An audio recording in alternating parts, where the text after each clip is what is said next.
자, 여러분, 우리가 지금 이제 고린도전서를 이제 마무리하는 단계에 왔는데, 오늘 15장 부활의 이야기를 한 번 더 지난 시간에 이어서 나누고, 그리고 다음 주에 그 16장을 마무리하도록 하겠습니다.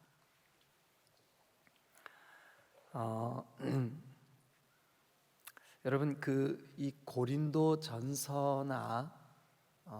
사실 신약 성경의 대부분의 성경은 편지입니다. 편지. 제가 군에 있을 때 제 아내랑 교제를 하다가 제가 군대 갔는데, 그때만 해도 이제 군사 우편은 스탬프만 찍으면 무료로 가요. 공짜예요. 우표를 안 붙이고. 그래서 이제 입대를 하고 보니까 제가 인사과 소속이면서 수시로 이렇게 밖에 나갈 수 있는 보직이었습니다. 군종병이었기 때문에 교회를 가기 위해서 이렇게 나가는 게 자유로웠어요. 그래서 저녁 때 일과를 마치고 하루에 한 통씩 제 아내에게 편지를 썼어요.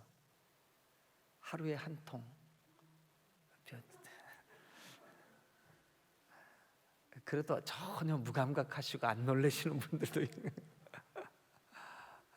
1, 2, 3 이렇게 그 스탬프 찍는 우표 붙이는 밑에다가 번호를 적어가면서 이렇게 하나하나 편지를 썼어요. 여러분들이 제 애인이라고 생각하시고 편지를 받아 들었다고 한번 생각해 보세요. 잘 들어보세요. 이거 중요합니다. 편지를 썼어요. 근데 편지가 이렇게 한 서너 장 돼. 이렇게 3장 정도 이렇게 돼요. 편지가. 그런데 이제 여러분이 이제 이 편지를 딱 받아 들었는데, 이 편지를 딱 놓고 오늘은 서론 1장, 그러니까 편지 첫째 줄부터 셋째 줄만 내가 읽어야지 하고 그것만 딱 읽었어요. 그리고 이제 다음번 편지 올 때는 다른 편지 읽었어요. 이거 잠깐 접어놓고 이거 여기다 넣어놓고 다른 편지 읽어야지. 다른 편지 읽었어요. 여러분, 이러면 어떻게 될까요? 무슨 소리인지 아직도 이해가 잘 안 되시죠? 그동안 우리가 그래 왔다고요. 그동안.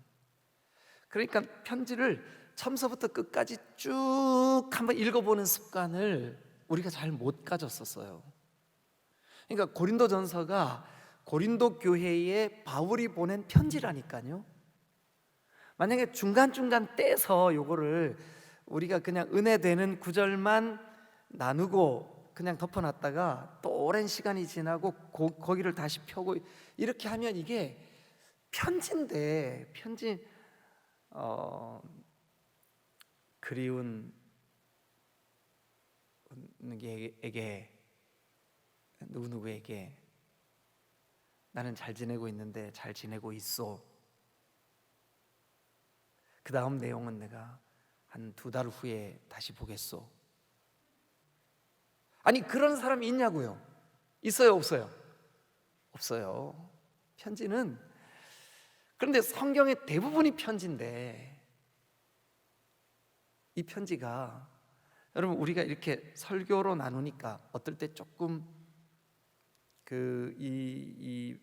진행되어지는 이 메시지의 내용들이 어떨 때 조금 어렵거나 혹은 지루할 때도 있을 수 있어요. 그래도 편지를 읽기 시작했으면 1장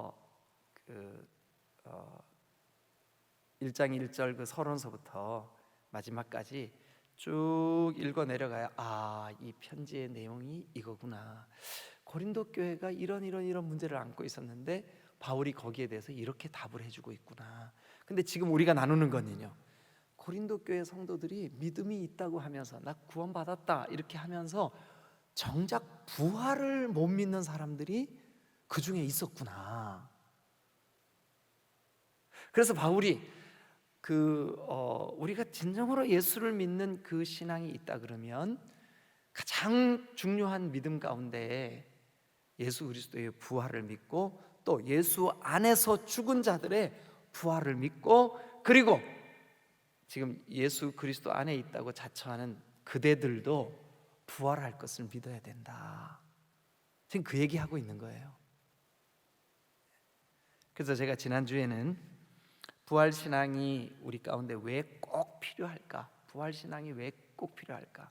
세 가지 말씀드렸었어요. 첫 번째는 부활신앙을 믿지 않으면 우리 믿음이 헛것이기 때문에 그게 이제 15장 14절 여러분 한번 보세요. 15장 14절 같이 한번 펴보세요. 그리고 우리 같이 한번 읽어보죠. 시작. 그리스도께서 만일 다시 살아나지 못하셨으면 우리가 전파하는 것도 헛것이요 또 너희 믿음도 헛것이며.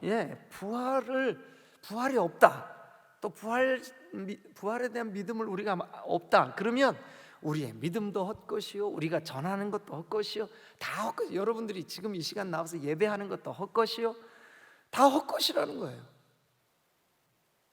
그래서 여러분 예수 부활하셨다. 나도 부활한다. 이 믿음 놓치면 안 돼요. 믿으시는 분은 크게 한번 아멘.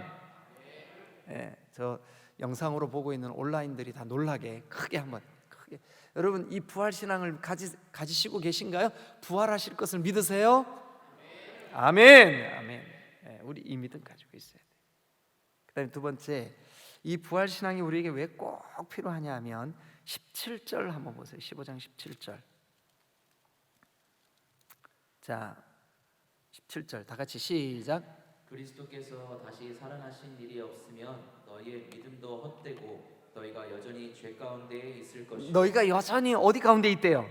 죄 가운데. 그러니까 부활에 대한 믿음이 없으면, 부활 신앙이 없으면 우리가 여전히 지금도 죄 가운데 있다는 거예요. 지금도 죄 문제 해결 안 된다는 거예요. 네? 그다음에 세 번째 34절 한번 보세요. 34절.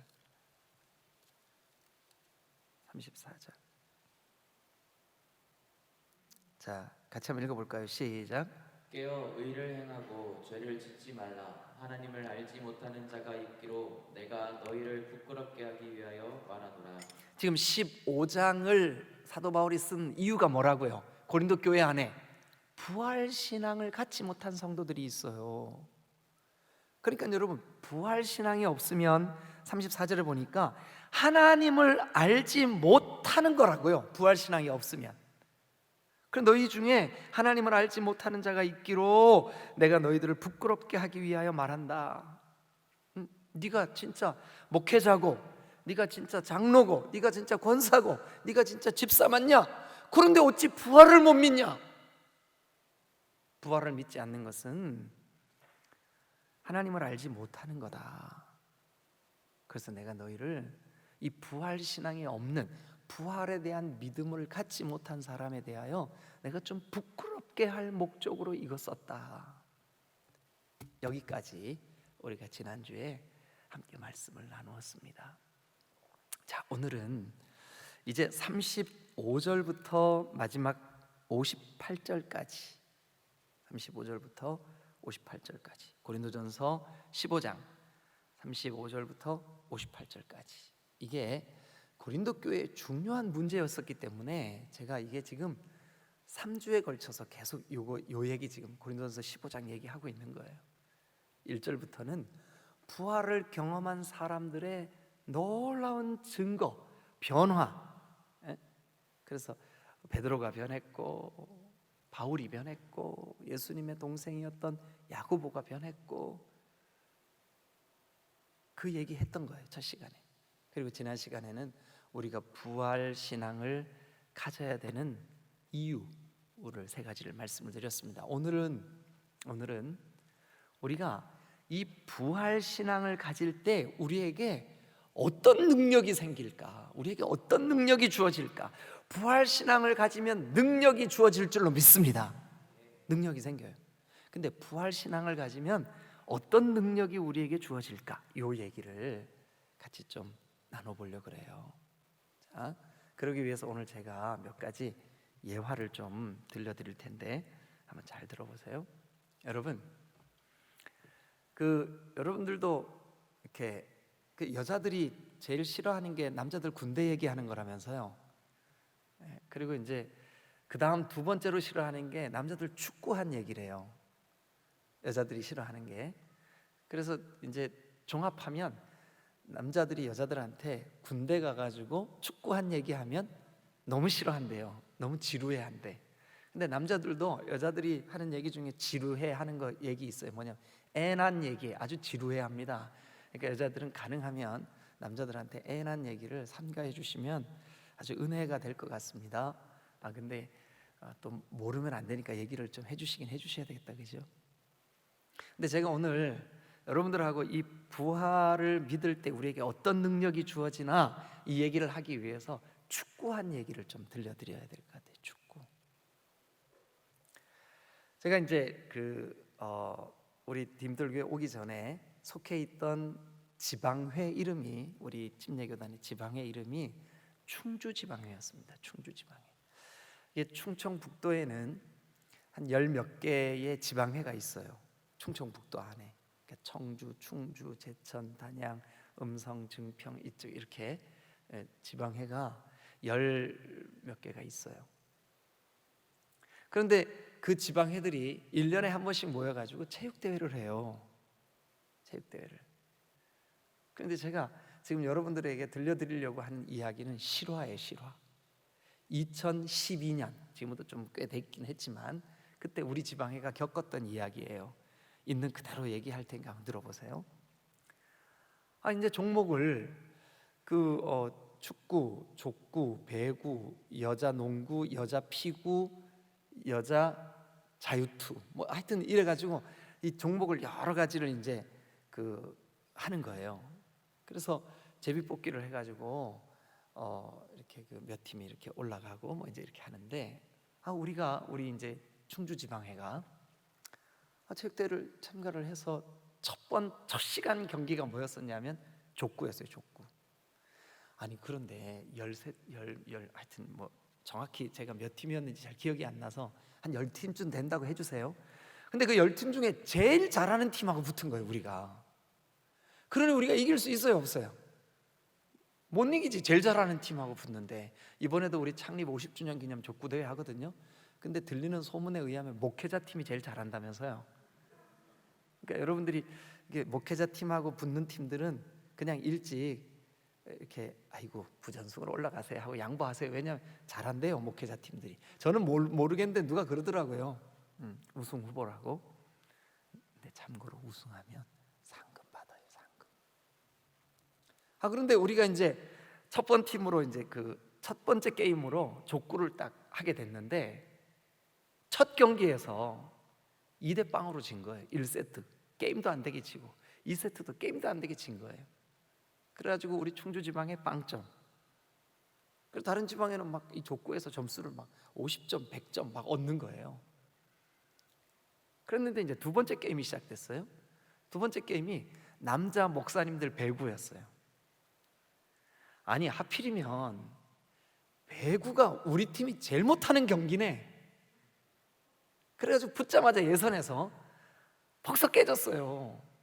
그래서 두 게임을 내리지니까 지금 경기가 뭐 한 몇 개 되지도 않는데 두 경기를 져버렸으니까 남은 경기 참 소망을 갖기가 참 어렵게 됐어요. 그래가지고 목사님, 우리 충주지방의 목사님들이 이게 다 모이라고. 이게 이제 저기 간식 준비하고 뭐 과일 준비해온 거 이거 잔뜩 먹고 우리 그냥 다른 팀들 하는 거 구경하다가 오늘은 끝났다고. 우리 이길 가능성이 없어. 이제는 뭐 우승권에서 완전히 멀어진 것 같아요. 왜냐하면 시작하자마자 두 게임을 졌으니까, 두 경기를 졌으니까. 그래가지고 이제 목사님들끼리 모여가지고 어느 교회에서는 떡 해오고 어느 교회에서는 과일 해오고 어떤 교회에서는 뭐 삼겹살 굽고 먹자. 그래가지고 뭐 둘러앉아서 그거 먹느라고 정신 없었어요. 그런데 사모님 중에 한 분이 헐레벌떡 오더니 하는 말이 목사님 사모님들 피구가 우승했어요 그러는 거예요. 우승하면 점수가 100점, 준우승 80점, 그 다음 뭐 70점 뭐 이런 식으로 내려가는데 100점을 했다는 거예요. 그러냐고. 수고했다고 해요. 사모님들 오셔서 이거 드시라고. 그래갖고 이제 또 사모님들하고 같이 어울려 앉아가지고 막 먹는데 그러는 거예요. 방송으로 충주지방회 다음 경기 사모님들 농구 자유투 있습니다. 코트로 나오시길 바랍니다. 그래 이제 그때 제 아내도 선수로 이제 출전을 했어요. 제 아내도 믿거나 말거나. 그런데 하여튼 이제 출전을 했는데 사모님들이 가가지고 이 자유투를 탁 던지고 했는데 세상에 1등을 했지 뭐예요. 1등을. 아니 목사님들은 막 첫 경기에서 다 깨졌는데 사모님들이 막 다 이기는 거예요. 그러면서 이제 뭐 한 게임 한 게임 조금씩 이제 우리 처음에 2경기를 다 졌으니까 완전히 포기했었는데 사모님들이 2경기를 이기고 그 다음에 우리가 부전승으로 올라간 게 저도 3등을 해서 기본 점수를 받고 뭐 이러면서 이제 마지막 경기 하나가 남았는데 목사님 중에 한 분이 그러는 거예요. 이 경기를 만약 우리가 1등을 해서 100점을 받으면 우리가 종합 우승을 할 가능성이 생겼다는 거예요. 그래서 그 점수표 이렇게 써놓은 칠판 앞에 가서 계산을 쭉 해보니까 아니 우리가 목사님들은 다 졌는데 사모님들이 다 이기고 해가지고 마지막 남은 미니 축구, 그걸 풋살이라 그래요. 풋살, 미니 축구 5명씩만 경기를 해요. 5명 미니 축구를 우리가 혹시 남은 마지막 경기, 그것도 막 부전승으로 올라가고 그래가지고 한 경기밖에 안 이겼는데 결승 진출했어요. 그래서 그거를 이기면 아니 우리 팀이 세상에 종합 우승을 하게 됐어요. 종합 우승을 하면 상금만 해도 50만 원이나 돼요. 그럼 얼마나 놀라운 일이잖아요. 그래 이제 마지막 경기가 됐어요. 아니 그런데 우리는 이 풋살을 부전승으로 한 번 경기를 덜 치르고 한 번만 이겼는데 결승에 진출한 거예요. 근데 저 팀은 예선전부터 이기고 그러니까 실력이 저 팀은 이기고 팀인데 우리는 부전승 이기고 이 팀이에요. 그러니까 실력이 어디가 더 낫겠어요? 그래 이제 그 팀하고 붙은 거예요. 진짜 잘하더라고요. 잘하더라고요. 그래서 전반전 시작, 이제 전반 20분, 후반 20분인데 전반전 시작하자마자 골을 먹었어 우리가. 그래 1대0으로 졌어요. 우리 힘내자고. 이거 이기면 종합 우승인데. 그래 막 5명이 축구 선수들 모여가지고 막 으쌰으쌰하고 막 소리 지르고. 아니 근데 아무리 해도 골이 안 들어가는 거예요. 못 이기겠어. 저쪽 팀 하여튼 뭐 공을 찼다 하면 저쪽 팀이 뺏어 버리니까. 그래가지고 질질 끌려다니. 하여튼 그래가지고 후반전에 1분밖에 안 남았어요. 1분 남았어요. 시계를 보니까 후반 1분. 주심도 후반 1분 남았습니다. 이거 안 되겠어요. 그래서 제가 목사님들 보고 우리 기왕에 어차피 1대0으로 져도 지는 거고 2대0으로 져도 지는 거니까 다 골문 앞에 가 있으라고. 그래가지고 이제 저 혼자 수비에 남고 나머지 4명이 다 골문 앞에 가 있었어요.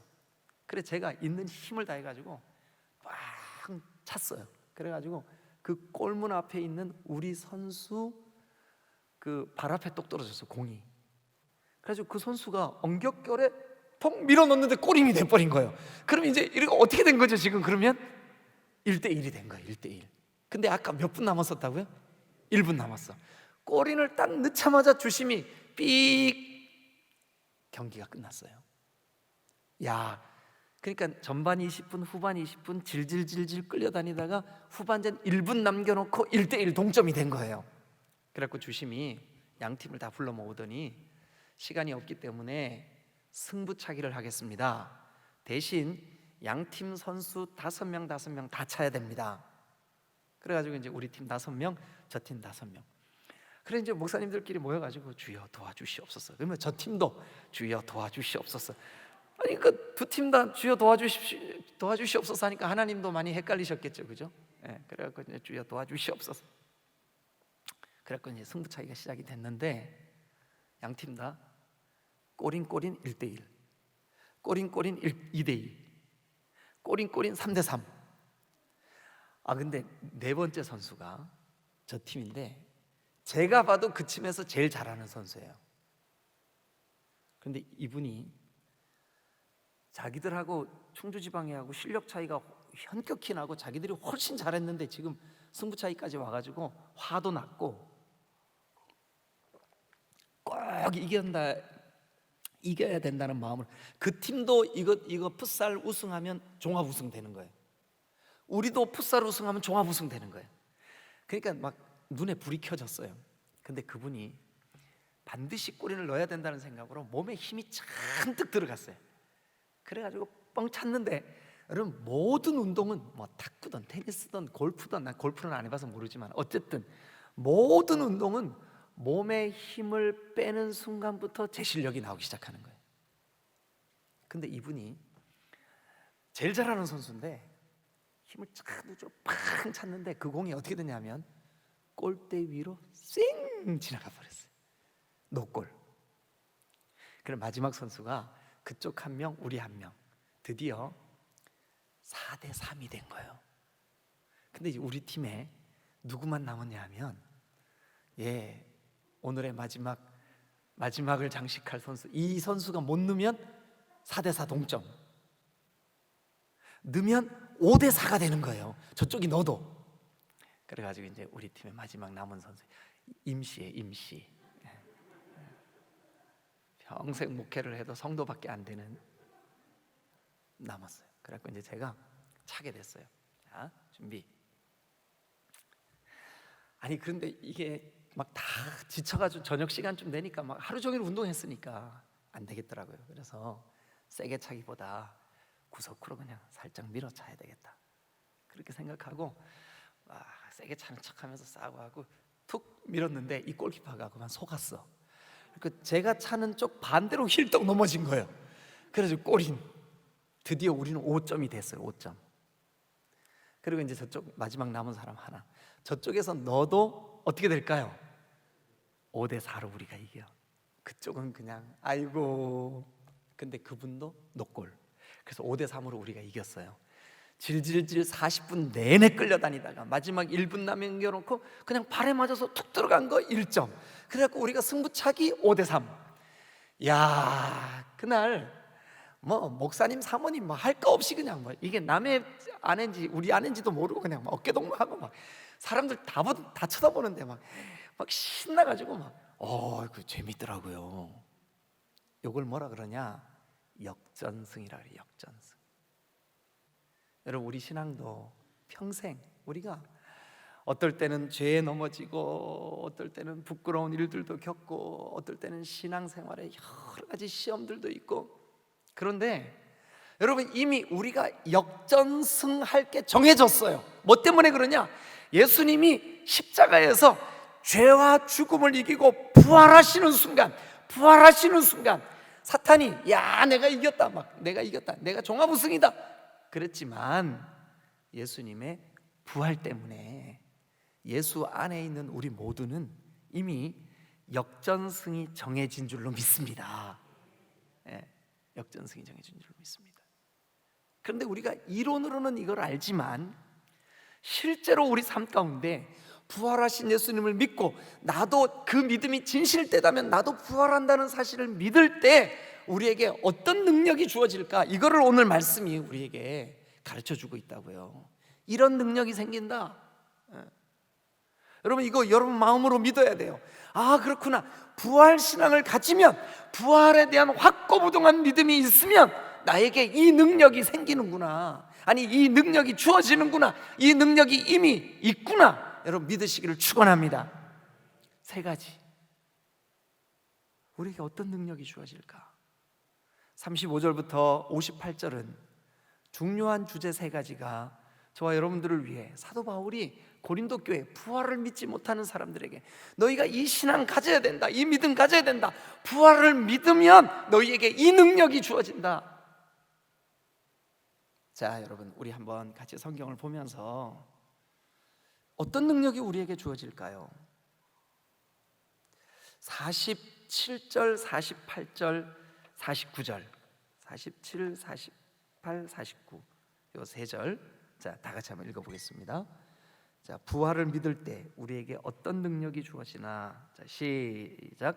첫사람은 땅에서 났으니 흙에 속한 자이거니와 둘째 사람은 하늘에서 나셨느니라. 무릇 흙에 속한 자들은 저 흙에 속한 자와 같고 무릇 하늘에 속한 자들은 저 하늘에 속한 이와 같으니. 다시 한번, 하늘에 속한 자들은 하늘에 속한 이와 같아.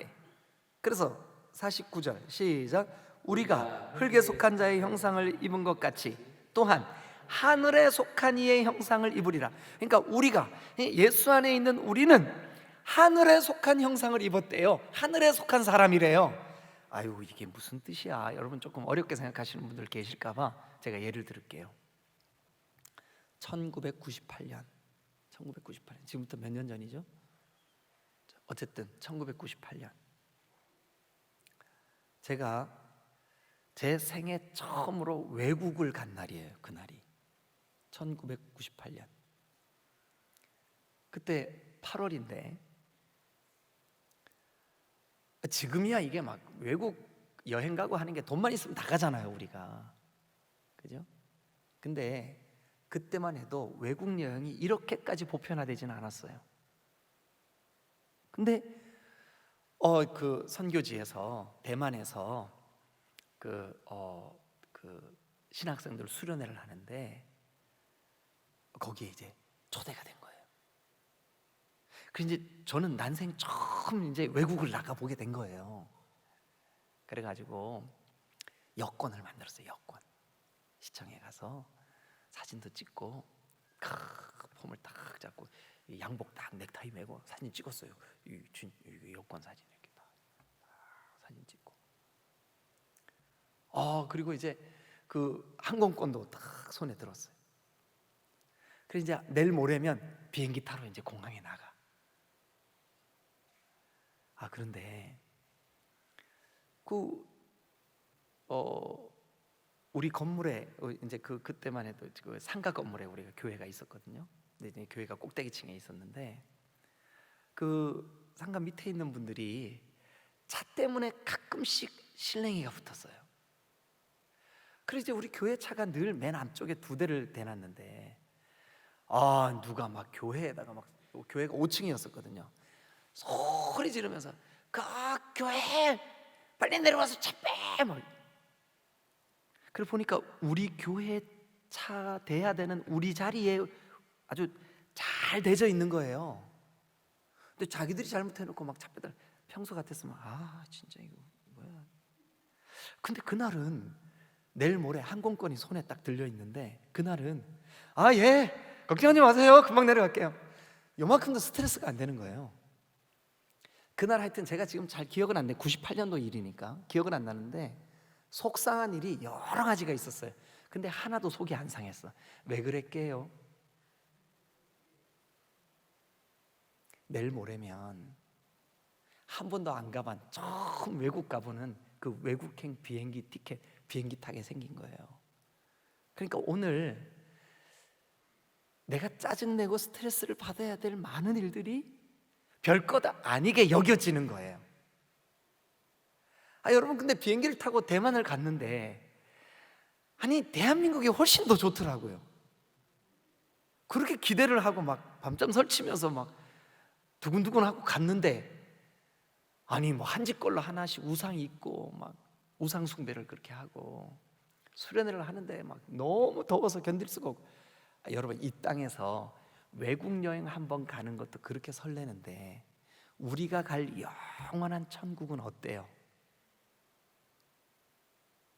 더 이상 우리를 괴롭게 하는 일이나 우리가 싸워야 될 일이나 이런 것이 없어요. 그러니까 이 땅에서 부활 신앙을 가진 사람, 예수 그리스도의 부활을 믿고 부활 신앙을 가진 사람은 이 땅의 주소를 가지고 땅에서 살지만 사실은 그 사람이 하늘에 속한 사람인 줄로 믿습니다. 내일 모레 비행기 타는 소망 가지고 있는 것도 오늘 스트레스가 될 만한 많은 일들을 견딜 수 있는 에너지를 주는데 하물며 영원히 영생에 대한 부활 소망을 가지고 있는 사람에게 하나님이 오늘 그걸 설명하기가 참 어려우니까 사도 바울도 그냥 이렇게 말했어요. 하늘에 속해 있다. 네가 하늘에 속해 있다. 여러분 하늘에 속한 삶을 살 수 있는 능력, 부활 신앙을 가진 자에게 주어지는 능력인 줄로 믿습니다.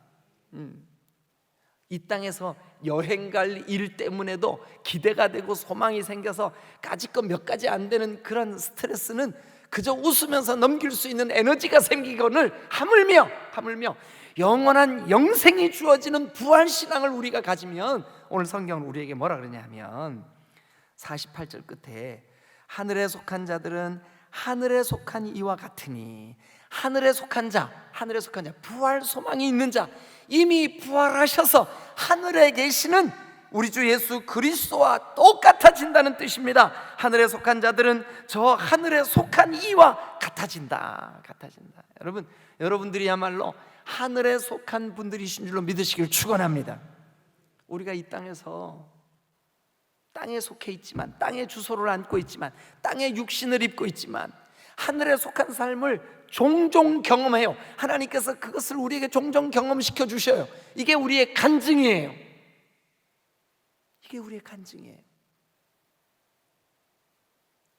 사랑하는 여러분, 여러분들도 하나님이 하셨구나, 하나님이 이 일을 하고 계시구나, 이런 경험들이 있죠. 그런 간증들이 있죠. 여러분들이 하늘에 속해 있기 때문에 그런 간증들이 생기는 줄로 믿습니다.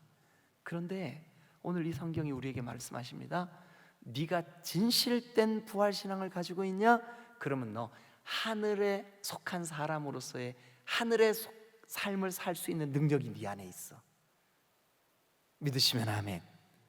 그래서 우리는요, 예수 믿고 구원받은 우리는 하늘에 속한 삶을 사는 능력을 부여받은 줄로 믿습니다.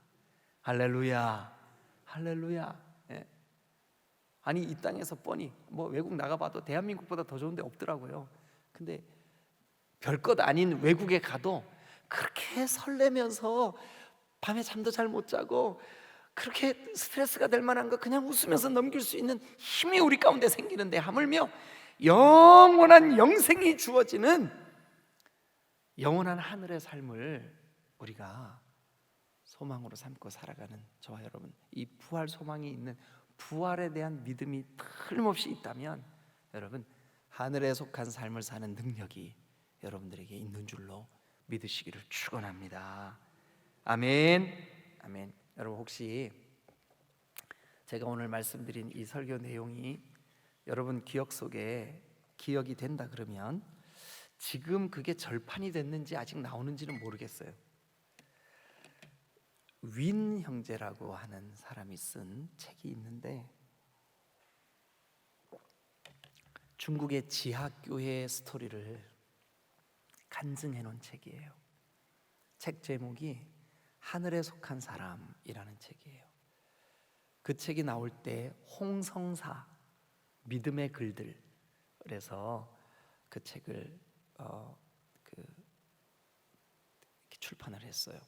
아마 그 절판이 됐다 그러면 중고 책방 같은 데서 얼마든지 구할 수 있을 거예요. 그 인터넷 검색창에 중고 기독 서적 이렇게 치시면 그 중고 기독 서점 사이트에 들어갈 수 있는데, 거기에서 하늘에 속한 사람 윈 형제 이렇게 치시면 그 책 구할 수 있어요. 이만큼 두꺼운데, 이 책을 제가 읽었을 때가 우리 아들이 초등학교 6학년인지 중학교 1학년인지 하여튼 그랬어요. 초등학생이었던 것 같아요.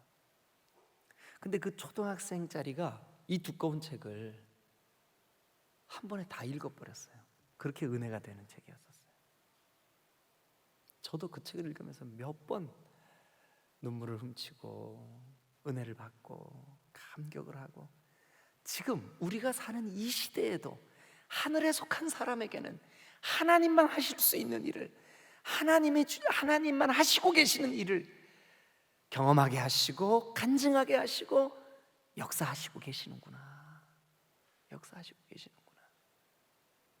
어느 날 제가 중국에 단기 선교를 다녀오고 있었어요. 그런데 저 중국의 가장 서쪽 우르무치라고 하는 곳에, 여기에서 이제 북경까지는 1시간이면 가잖아요. 근데 북경에서는 비행기를 타고 3시간을 중국을 가로질러 날아가야 도착할 수 있는 곳에 단기 선교를 갔어요. 갔는데 선교사님의 선교 사역이 너무 은혜가 되는 거예요.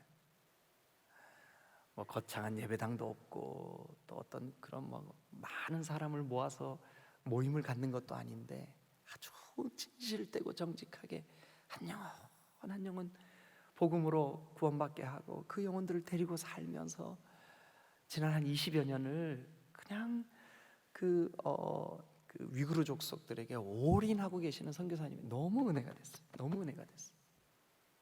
그리고 그때 제 아내도 같이 갔는데 돌아오는 비행기 안에서 여보, 야 선교사님 사역 참 너무 귀한데 우리가 너무 저 선교사님에 비해서 무감각하게 사는 것 같아.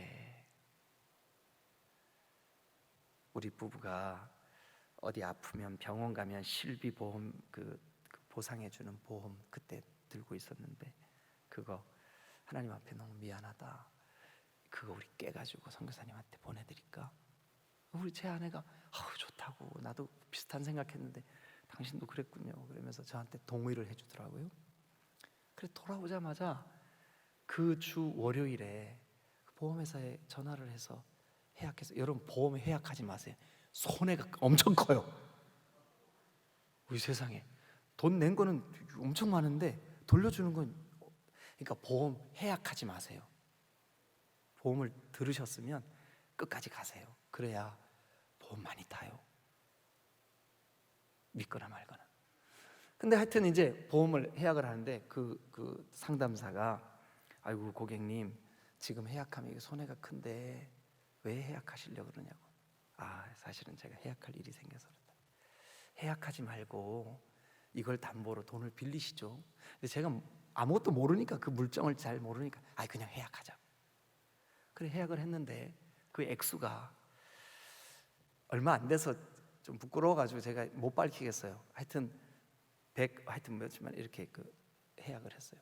근데 저희가 그 단기 선교를 마치고 돌아온 이후에 선교사님에게 어떤 일이 벌어졌냐 하면 그분에 의해서 전도가 된 7, 8명의 그 지하교회 리더들이 모여가지고 이렇게 성경을 공부하고 같이 기도 제목을 나누고 모임 장소가 없는 거예요. 그래서 선교사님한테 우리가 모임 장소가 없는데 모임 장소를 좀 구할 수 있도록 재정 지원을 좀 해주십시오. 그게 얼만데요? 여기는 1년에 한 번씩 페이를 해야 되는데 그 1년에 한 번씩 페이하는 그 액수가 요만큼입니다. 중국 화폐로 얘기를 했어요. 선교사님 내외분이 돈이 있어야지. 그래가지고 그 액수를 놓고 하나님 우리 리더들이 이거 필요하답니다. 근데 그때 저희 부부가 보험회사에서 해약을 해서 그 돈을 월요일 날 해약을 하고 화요일 날 송금을 했는데 선교사님이 딱 그 액수를 놓고 기도한 거예요. 하나님 앞에 160 몇만 하여튼 그렇게 기도를 해요. 근데 정확하게 그 액수를 우리 부부가 보낸 거예요. 근데 저는 돈 보냈다고 전화를 드렸는데 그분은 그 전화를 받을 때까지도 하나님 우리에게 지금 1년 동안 그 리더들이 모여서 자유롭게 공부할 수 있는 이 액수가 필요합니다. 제가 통장에 송금했습니다. 얼마 보냈습니다. 선교사님 그 액수를 놓고 기도하셨는데 하나님이 그러니까 선교사님 입장에서 한번 생각해 보시자고요. 내가 160 몇만 원이 164만 원인가 168만 원인가 하여튼 그 액수가 필요합니다 하나님. 그런데 자기를 파송한 교회에서 전화가 왔어요. 선교사님 돈 보냈습니다. 168만 원 보냈습니다. 여러분 그때 자기는 우리 부부한테 얘기도 안 했는데 그 액수를 딱 보냈다고 전화를 받았을 때 선교사님 느낌이 어떨까요 여러분? 하나님 지금도 살아계세요. 그리고 우리로 하여금 우리가 하늘에 속한 삶을 살도록 우리를 지키시고 인도하시고 간증거리를 주시는 줄로 믿습니다. 저는 여러분들이 좀 더 구체적으로 하나님을 이렇게 경험하시면서 살면 좋겠어요. 부활신앙을 틀림없이 가지고 있는 사람들에게 하나님은 하늘에 속한 삶을 사는 경험, 하늘에 속한 삶을 여러분들이 누릴 수 있도록 하늘에 속한 삶을 사는 능력을 사도 바울의 편지로 우리에게 오늘 약속하고 계셔요. 여러분, 우리가 부활신앙 정확하게 가지고 있으면 우리로 하여금 하늘에 속한 삶을 살게 하실 줄로 믿습니다. 두 번째. 저는요, 이 대목이 무슨 그 전쟁에서 승리하고 승전가를 부르는 장면 같아요. 자, 52절 여러분 읽으세요. 시작. 나팔 소리가 나매 죽은 자들이 썩지 아니할 것으로 다시 살아나고. 이걸 뭐라 그래요? 다시 살아나. 죽었는데 다시 살아난 거, 이걸 뭐라고요? 부활. 그러니까 죽은 자들이 부활하고 또 우리도 변화하리다. 우리도 변화된다. 우리도. 우리가 지금 이 제한되고 이게 슬픔 많은 이 세상을 살지만 우리도 변화된다. 그 부활할 때. 부활할 때 어떤 모습일까요? 어떤 90 먹은 할머니가 40년 전에 남편과 사별했어요. 그래서 남편이 50에 죽었대요. 근데 할머니가 90이 됐어. 근데 어느 날 이 부활에 대한 설교를 들었어. 너무 괴로운 거예요. 왜냐하면 부활할 때 어떤 모습일까? 우리 남편 그 50에 죽었는데 그 모습으로 부활하면 나는 90인데 나를 못 알아보면 어떡하지? 그래가지고 목사님한테 고민이 돼서 찾아온 거예요. 목사님, 부활의 날 내가 우리 남편 못 알아보면 어떡하죠? 우리 남편도 예수 잘 믿다가 죽었는데 틀림없이 부활할 건데 우리 남편은 50, 나는 90. 천국에서 나 모른다 그러면 어떡하죠? 고민이 된 거예요. 그래서 목사님이, 집사님 어르신이니까 말기도 잘 못 알아들으셔. 걱정하지 마세요. 우리는 지금 모르지만 하나님은 가장 집사님이 아름다우신 모습으로 부활시켜 주실 거예요. 그리고 집사님의 먼저 가신 남편도 가장 아름다운 모습으로, 집사님은 남편을 알아보고 남편도 집사님을 알아보고, 그래서 거기에서는 장가도 가지 않고 시집도 가지 않지만 우리가 서로를 알아보고, 그때 아마 우리 서로 알아볼걸요. 근데 여러분들이 저를 막 부지런히 찾을 텐데 제가 안 보이면 어떡하지? 아니 거꾸로 제가 여러분 궁금해가지고 막 찾을 텐데, 아니 혹시 아무개 권사님 보셨어요? 아니 못 봤는데요. 그 아무개 전도사님 보셨어요? 아니 못 봤는데요. 이상하다, 왜 안 보이지? 천국이 너무 넓어서 안 보이나 보다. 네. 여러분, 우리 다 만나야 될 줄로 믿습니다. 만나야 됩니다. 그런데 우리가 변화된대요. 여기 보니까 그렇대요. 그 다음에 55절 보세요. 53절 보세요.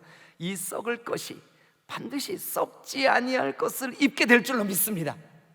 이 죽을 것이 반드시 죽지 아니함을 입게 될 줄로 믿습니다.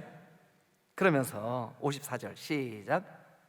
썩을 것이 썩지 아니함을 입고 이 죽을 것이 죽지 아니함을 입을 때에는 사망을 삼키고 이기리라고 기록된 말씀이 이루어지리라. 다시 한번, 사망을 삼키고 이기리라. 한번 크게 따라해요. 사망을 삼키고 이기리라. 자, 그 다음 이제 55절 보세요.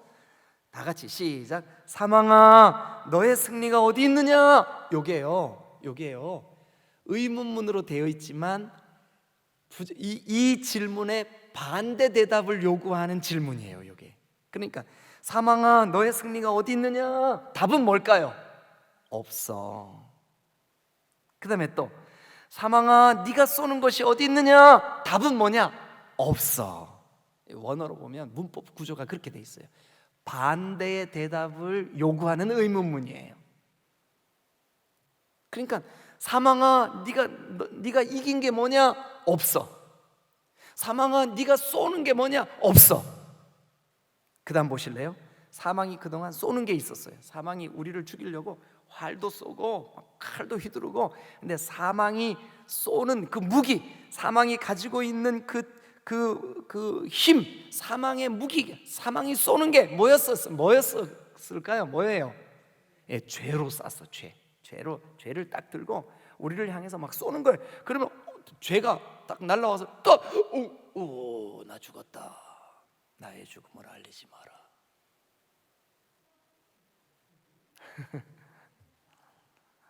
여러분, 죄가 우리를 사망에 이르게 합니다. 사망은 죄를 무기로 삼습니다. 너 마음으로 누구 미워했잖아.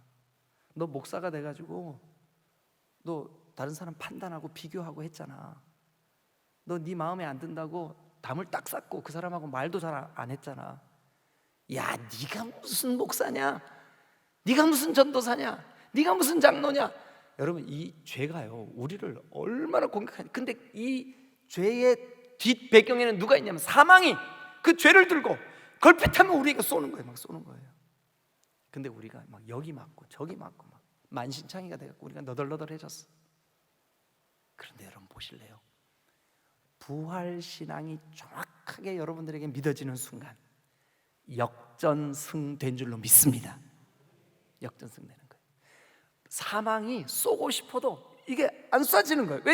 왜냐하면 여러분, 우리가 부활신앙을 가지고 있으면 전에 이기지 못한 죄에 대하여 이길 수 있는 힘이 생기는 줄로 믿습니다. 이길 수 있는 힘이 생겨. 야, 내가 그래도 예수 믿고 구원받아 부활할 사람인데, 그리고 부활할 것을 믿고 있는데 내가 이 죄에 넘어지면 안 되지. 죄를 이길 힘이 부활신앙으로부터 나오는 줄로 믿습니다. 여러분, 부활신앙을 가지면 사망의 권세를 이길 능력이 있는 줄로 믿습니다. 죄의 권세를 이길 능력이 주어지는 줄로 믿습니다. 저는 이 능력이 여러분들의 삶 가운데 풍성했으면 좋겠어요. 할렐루야, 할렐루야. 그래서 여러분 57절 다 같이 읽겠습니다. 시작. 우리 주 예수 그리스도로 말미암아 우리에게 뭐를 주시는? 승리를 주시는 하나님께 감사하노니. 여러분, 부활신앙을 가지면, 부활에 대한 진정한 믿음이 있으면 여러분, 사망에 대하여 죄에 대하여 승리를 하나님께서 주시는 줄로 믿습니다. 그 본문이 그렇게 말하고 있잖아요. 그렇죠? 사망에 대하여 죄에 대하여 승리하는 능력, 승리하는 권세, 승리하는 권능을 우리에게 주시는 줄로 믿으시기를 축원합니다. 죄에 끌려다니지 마세요. 예수 믿고 구원받은 우리가 목장 식구 약간의 갈등이 일어난다고 이틀이 지나고 3일이 지나도 아직도 미워하는 감정을 여기 품고 있어. 죄에 끌려다니지 마세요. 바보예요. 죄에 끌려다니지 마세요. 여기 성경대로 하세요. 승리를 주시는 하나님께 감사하시기를 축원합니다. 사망아, 네가 나한테 매일마다 활로 쐈지? 한번 쏴봐. 네가 쏠 수 있는 활이 어디 있냐? 왜요? 우리 안에 부활신앙이 있으니까. 우리를 이 모든 죄의 권세로부터 승리케 하시는, 부활하신, 죄를 이기신 그리스도 예수의 권능이 우리 가운데 부활신앙을 믿는 우리에게 주어진 줄로 믿으시기를 축원합니다. 할렐루야. 마지막 한 가지 더. 자, 여러분, 부활신앙을 가지고 있는 사람에게 주시는 능력, 첫 번째, 하늘에 속한 삶을 살도록 하시는 능력을 주신다. 두 번째, 사망의 권세를 이길 수 있는 능력 주신다. 당연히 이 사망의 권세 안에는 죄의 권세가 포함되어 있죠. 죄의 권세를 이길 수 있는 능력 주신다. 세 번째, 마지막 절 58절 다 같이 읽겠습니다. 시작. 그러므로 내 사랑하는 형제들아, 견실하며 흔들리지 말고 항상 주의 일에 더욱 힘쓰는 자들이 되라. 이는 너희 수고가 주 안에서 헛되지 않은 줄 알미라. 자, 보세요. 우리의 수고가 주 안에서 헛되지 않대요. 왜 그럴까요? 우리 부활할 거니까. 틀림없이 시험들만 한 일이 있는데 그 시험을 이기고 주님 앞에 달려나와서 믿음으로 탁 서서 다시 은혜를 받고 다시 마음의 성령 충만을 입고, 야, 그런데 주님이 야야 너 참 잘했다. 여기 보니까 그렇게 돼 있어요. 주 안에서 헛되지 않은 줄로 믿습니다. 사람들은 아무도 몰라줘. 은밀히 내가 우리 지체들 가운데 병든 지체를 위하여 중보하며 기도하고, 주님, 우리 아무개 집사님 고쳐주세요. 아무개 권사님 고쳐주세요. 통증으로부터 자유케 되게 해주세요. 주님 도와주세요. 우리 목장 식구 누구누구 좀 도와주세요. 사람은 몰라줄 수 있어요. 실제로 사람은 몰라준다고요. 그러나 너의 그 수고가 주 안에서 헛된 줄을 알미니라. 믿으시면 아멘. 왜 헛되지 않을까요? 헛되지 않은 줄을 알미니라. 왜 헛되지 않을까요? 우리 부활할 때에 주님이 그거 다 기억하시니까. 그래서 여러분, 우리 신앙이 어때야 될까요? 자, 58절을 시작하는 접속사 그러므로, 뭐가 그러므로인데요? 앞에 있는 부활신앙이 너에게 있으므로, 너도 부활할 것을 믿음으로, 예수 그리스도가 부활하셨으므로, 그러므로 죄의 권세를 이길 능력이 너에게 있으므로 네가 하늘에 속한 삶을 사는 사람이므로, 그러므로 내 사랑하는 형제들아, 견고해라. 흔들리지 마라. 항상 주의 일에 더욱 힘쓰는 자들이 되라. 여러분, 주의 일에 더욱 힘쓰시기를 주님의 이름으로 축원합니다. 예? 왜냐하면 그거 하나도 주님 앞에서 헛되게 되지 않아요. 헛되지 않은 줄 여러분들이 아셔야 돼요. 부활신앙을 가지고 있는 사람에게 주시는 세 번째 능력이 뭐냐? 여러분, 우리가 무슨 일을 하든 간에 주님의 일을 힘있게 감당할 능력을 주님이 부어주십니다. 주님의 일을 힘있게 감당할 능력. 여기 보세요. 견고하며 흔들리지 말며 항상 주의 일에 더욱 힘쓰는 자들이 되라. 왜요? 이거는 너희들의 그 수고, 너희들의 그 눈물의 기도, 너희들의 그 헌신. 오늘 찬양한 찬양대원들 참 은혜로웠죠. 근데 그 수고가 하나도 헛되지 않아. 오히려 이 땅에서 대접받고 인정받고 너 참 수고했다 칭찬받고, 그러면 어쩌면 하늘에서 하나님이 주셔야 될 위로가 우리가 까먹을 수도 있어. 그러니까 사람들이 나를 몰라줘, 나는 은밀하게 이렇게 주님을 위해서 애썼어, 그게 오히려 훨씬 더 축복된 일임을 믿으시길 축원합니다. 마지막 예화 한 가지 하고 마칠게요. 그리고 우리 같이 기도하시자고요. 아프리카 짐바브웨에서 30년을 선교 사역을 했던 선교사님 부부가 미국 본국에서, 선교사님 이제 연세가 70이 되셨으니까 본국으로 돌아오세요. 은퇴를 하게 됐어요. 선교사님 은퇴를 해서 미국으로 돌아가는데, 다른 사람들은 자기랑 친구들 다 연금도 막 풍성하게 들어놓고 막 퇴직금도 많이 받고, 선교 사역을 하다 보니까 아무것도 없네. 짐을 다 쌌는데 딸랑 그 짐가방 그 옷가지 몇 개 하고, 선교사님 마지막 남은 책 몇 권 하고 딸랑 그 짐가방 하나인 거예요. 사모님하고 둘이 손을 꼭 붙잡고 미국 공항에 딱 내렸어요. 근데 마침 워싱턴 근교에 있는 그 미국의 국제 공항에 미국 대통령이 외국 어느 나라에 순방을 3박 4일 마치고 돌아오는 날이에요. 막 시민들이 나와가지고 미국 그 성조기를 흔들고 대통령 수고했다고 막 환영을 하고, 근데 하필 같은 시간대에 대통령이 탄 비행기와 선교사님이 타신 비행기가 같이 도착을 했어요. 막 공항이 막 들썩들썩 시끄럽고 막 만세를 부르고 난리가 났는데, 선교사님 네 분이 무슨 일인가? 그래 옆에 같이 같은 비행기를 타고 온 사람이 물었어요. 이게 무슨 일입니까? 예, 오늘 우리 미국 대통령이 그 외국 순방을 마치고 돌아오는 날인데 환영하는 겁니다.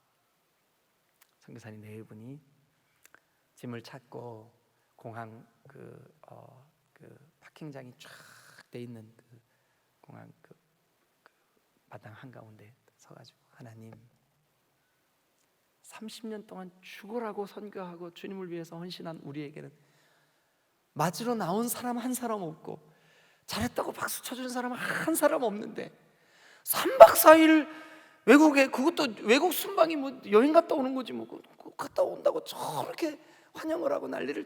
하나님 도대체 이게 어떻게 된 겁니까? 서운합니다. 하나님께서 이 선교사님의 마음에 선명하게 이렇게 말씀해 주시더라는 거예요.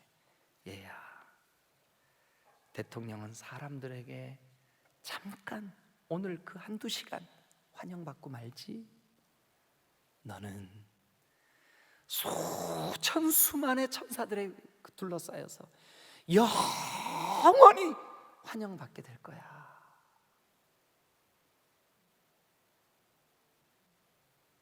이미 연세가 드셔서 깊이 주름이 잡힌 얼굴에 선교사님에게 뜨거운 눈물이 흘러내렸어요. 주님이 인정해 주시면 그걸로 족합니다. 그런 마음으로 우리 딤돌교회의 일꾼들이 구석구석에서 주님과 주님의 귀한 지체들을 섬긴다면 우리 교회가 얼마나 아름다워질까요? 지난 50년 우리 교회에 그런 일꾼들이 있었기 때문에 오늘이 있지 않을까요? 여러분, 부활신앙을 가질 때 하나님이 주시는 세 가지 놀라운 능력, 하늘에 속한 삶을 사는 능력, 사망 권세를 이길 수 있는 능력, 주의 일을 힘있게 할 수 있는 능력, 주님이 주실 줄로 믿습니다.